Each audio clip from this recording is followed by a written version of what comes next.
Bonjour à toutes et à tous. Schönen guten Tag an allen. Mein Name ist Dominique Petre. Ich arbeite für das Institut Franco-Allemand IFRA. Das ist auch das Institut Français in Frankfurt. Und ich könnte sagen, dass im Grunde mein tägliches Brot ist, die deutsch-französische Beziehung zu pflegen oder beziehungsweise, dass es die Arbeit ist von unserem Institut. Wir holen die Kultur von Frankreich nach Frankfurt und wir pflegen auch den Austausch in wissenschaftlichen Kreisen zwischen Deutschland und Frankreich. Aber heute ist natürlich ein ganz besonderer Tag, weil heute ist der deutsch-französische Tag für allen, also zumindest für die, die diesen Film anschauen. Und warum der 22. Januar? Ganz einfach, weil am 22. Januar 1963 wurde der Élysée-Vertrag unterzeichnet von auf der französischen Seite Charles de Gaulle, der Präsident, und auf der deutschen Seite Konrad Adenauer, der Kanzler. Und das war der erste Vertrag, um den deutsch-französischen Freundschaft zu installieren, nach mehreren Kriegen. Dann vor 2 Jahren wieder am 22. Januar, aber 2019 in Aachen saßen an einem Tisch die Kanzlerin Angela Merkel und der Präsident Emmanuel Macron. Und die haben den Vertrag unterschrieben, den man den Vertrag von Aachen nennt. Das ist praktisch wie ein Update von dem Élysée-Vertrag, also eine Art Aktualisierung und auch eine Einbettung von dem deutsch-französischen Zusammenarbeit in Europa. Heute wollen wir aber nicht über den Élysée-Vertrag, nicht über den Vertrag von Aachen reden, sondern, weil wir in Frankfurt sind, natürlich über den Vertrag von Frankfurt, eher genannt Friede von Frankfurt auf Deutsch, auf Französisch Traité de Francfort. Also diesen Vertrag wurde genau vor 150 Jahren hier in Frankfurt unterzeichnet und er beendete den deutsch-französischen Krieg. Mehr dazu erklärt jetzt Professor Pierre Monet, das ist der Leiter unseres Instituts, der ist auch Historiker, also er kennt sich aus und er erklärt das natürlich alles en français.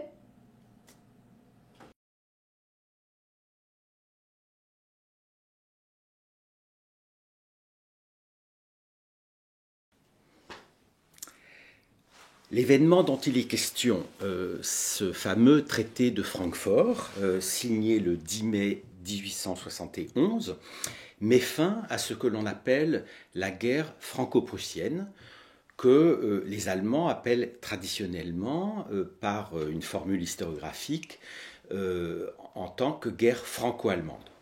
Avant de parler plus loin du déroulement même du conflit, puis du traité qui a mis fin aux opérations, je souhaiterais rétablir, replacer cette guerre dans un arc chronologique beaucoup plus large qui prend les 3 conflits entre 1871 et 1945 qui ont opposé la France et l'Allemagne.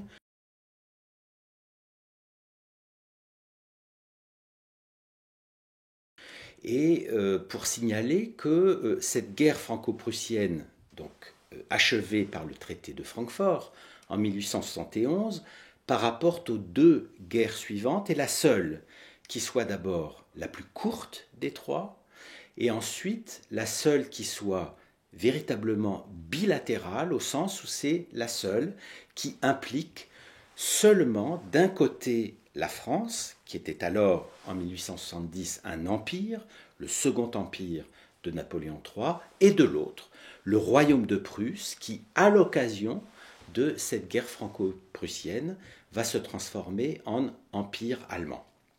Il y a donc une spécificité de cette guerre, et je le disais, c'est une guerre brève, dont la chronologie montre qu'elle s'étend seulement sur 11 mois, puisque les opérations militaires démarrent le 19 juillet 1870, intervient un armistice signé pour mettre fin au combat le 28 janvier 1871, à quoi aboutit ensuite le traité de Francfort, un traité de paix entre le régime qui succède au Second Empire et le nouvel empire allemand, qui est donc signé le 10 mai 1871.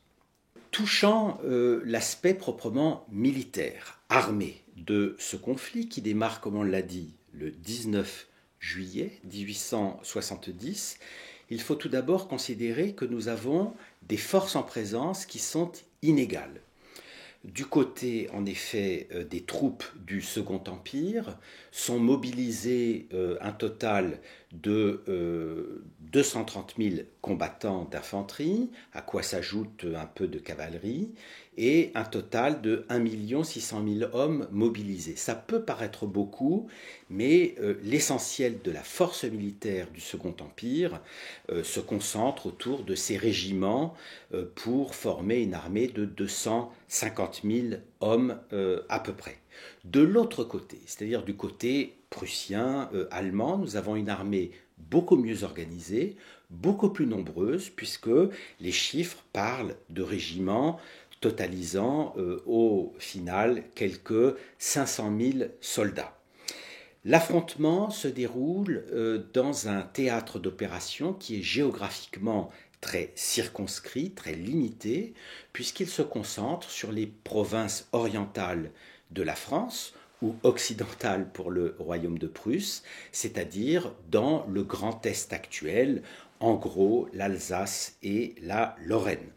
Nous avons donc au total un déséquilibre qui va très vite se traduire par le fait que, à Sedan, le 2 septembre 1870, les armées françaises, donc regroupées autour de leur empereur, Napoléon III, doivent capituler, sont encerclées et doivent donc rendre les armes. Au-delà de cette chronologie très courte et très ramassée des batailles et de l'affrontement militaire, cet événement, cette guerre franco-prussienne, comporte deux dimensions fondamentales qui évidemment la dépassent.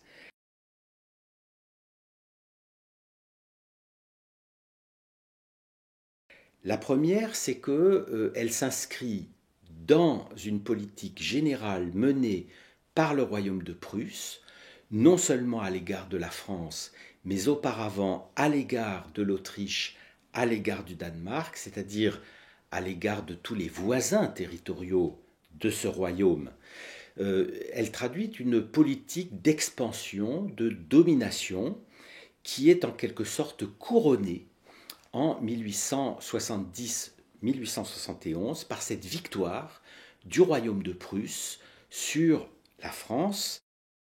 Alors venons-en au traité lui-même, objet évidemment de cette commémoration du 150e anniversaire, qui a été signé dans la ville de Francfort, raison pour laquelle, naturellement, nous y accordons aussi une place géographique et presque sentimentale toute particulière.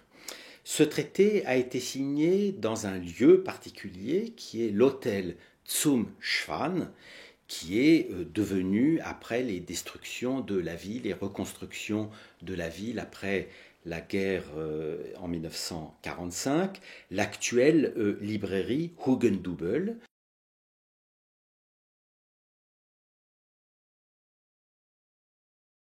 Alors on peut se demander naturellement pourquoi Francfort et pas Berlin, qui de facto était la capitale du royaume de Prusse et devient la capitale du deuxième empire allemand, proclamé, on l'a dit, le 18 janvier 1871.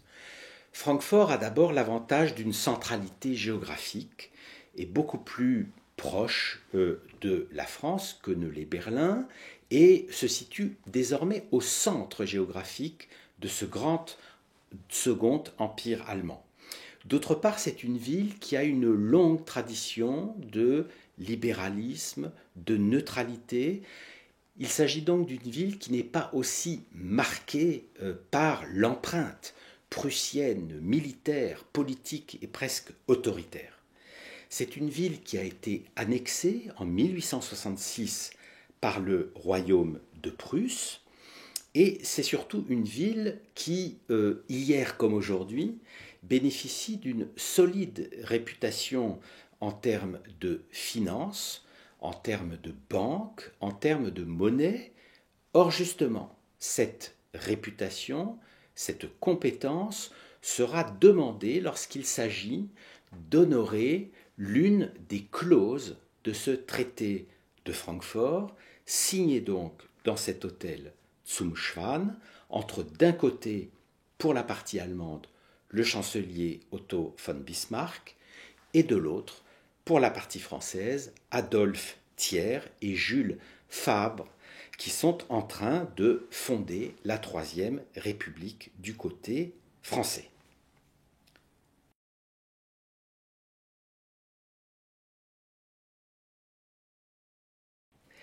Les clauses à proprement parler de ce traité comportent plusieurs points qui sont évidemment capitaux pour la suite des relations franco-allemandes. Le point qui a évidemment marqué les mémoires et qui va jouer, on le sait, jusqu'au-delà de la Première Guerre mondiale un rôle central, c'est l'annexion d'un certain nombre de départements qui appartenaient au Second Empire et qui sont soustraits au territoire de la Troisième République et annexés par le nouvel empire allemand et incorporés dans cet empire. Il s'agit des départements qui composent l'Alsace et la Moselle. Il s'agit au total de quelques 15 000 km² ou bien l'incorporation de 1,6 million d'habitants, de ressortissants français qui sont désormais incorporés dans l'Empire allemand. À cette saignée, à cette annexion territoriale et démographique, s'ajoute une annexion industrielle. Et en particulier par le fait que les mines d'Alsace et de Moselle sont désormais intégrées à l'Empire allemand. Cela représentait à l'époque 20% du potentiel minier et industriel français. Vous voyez donc que dans les clauses du traité, les négociateurs allemands ont tout à fait vu l'intérêt économique et industriel que devait comporter cette victoire militaire. À l'annexion territoriale, démographique et industrielle s'ajoute une dimension financière. On en a parlé tout à l'heure. Francfort, capitale déjà de la finance et siège de nombreuses banques ou établissements bancaires de l'époque. Une des clauses du traité prévoit que la France va devoir honorer leur paiement d'une sorte de remboursement en manière de paix d'un total, d'un volume de 5 milliards de francs or.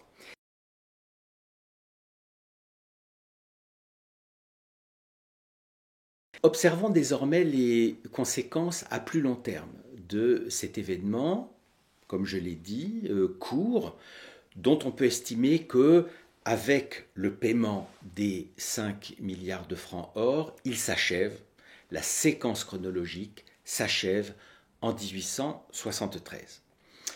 Conséquences de moyen et de long terme. Tout d'abord, il faut le souligner, ce traité de paix, mettant fin au conflit, ouvre pour l'Europe une longue période de paix de 44 ans, jusqu'au déclenchement de la Première Guerre mondiale en 1914. Seconde conséquence, de nature sans doute plus culturelle, symbolique, mais qui a toute son importance, c'est naturellement l'amertume laissée par la défaite française du côté de la Troisième République, une forme d'humiliation, c'est-à-dire cette proclamation du Second Empire allemand dans la galerie des glaces du Palais de Versailles, c'est-à-dire dans le lieu symbolique national de la puissance de la monarchie française au moment du XVIIe siècle, c'est-à-dire du grand règne de Louis XIV. Bismarck et le roi de Prusse à l'époque n'avaient pas justement voulu par hasard proclamer cet empire dans ce lieu aussi symbolique. Autre amertume et naturellement humiliation, c'est l'annexion de provinces dites françaises, c'est-à-dire l'Alsace et la Moselle, et on retrouvera toute la portée de ce thème lorsqu'il s'agira de conclure la Première Guerre mondiale par le traité de Versailles. Là aussi, Versailles, le lieu étant une sorte de réponse au mauvais Versailles de 1871. Pour autant, la Troisième République ne va dans un premier temps pas choisir le conflit direct et frontal avec ce second empire allemand né de 1871, mais va plutôt observer ce que j'appellerais une stratégie de contournement.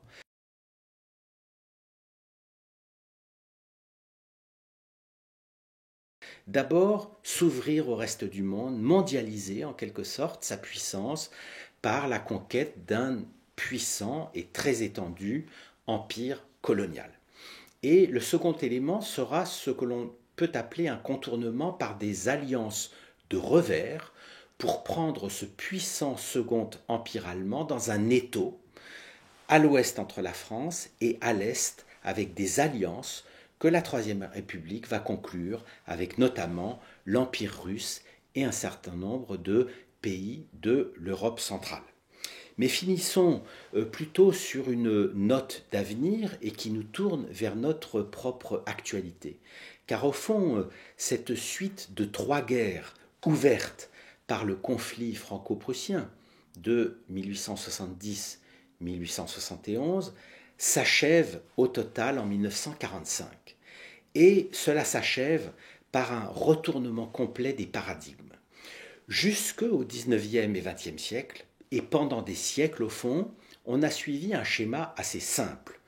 Du côté français, la France sera forte en Europe et sur le continent si elle affaiblit l'Empire. De l'autre côté, ce schéma vaut tout autant pour le royaume de Prusse puis le Second Empire allemand. Cette Allemagne-là, impériale, ne sera forte que si la France est faible.